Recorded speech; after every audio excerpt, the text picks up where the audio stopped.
Saudi আরব এমন একটা জায়গায় এসেছি যেখানে ফ্যামিলি বাসা থাকে শহরের বাহিরে। যারা ফ্যামিলির দূর দূরান্ত বাড়ি বাসা আছে সৌদিরা, এদের বাসস্থানে এসেছি ফ্যামিলি লোকালয়ে। তো এখানে একটা গাছ দেখতে পেলাম, যে ছোট্ট খেজুর গাছ, তার মাঝে অনেকগুলো ফল ধরে আছে।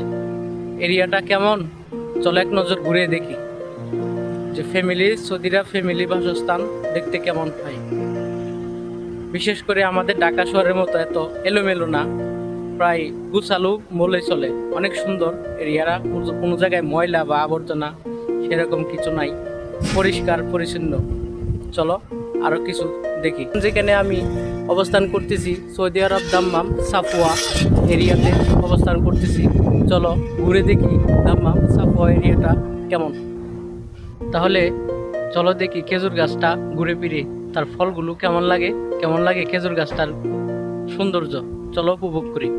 বিসমিল্লাহ বলে আমি শুরু করিলাম, মহান আল্লাহ তোমার নামটি স্মরণ করিলাম।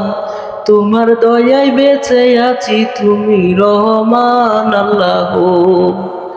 আল্লাহ তুমি দয়া করো, তোমার দয়া চাই। আজকে দেখো কি যন্ত্রণা শুরু হয়েছে হাই, তোমার জমিনে দেখো যন্ত্রণার শেষ নাই আল্লাহ।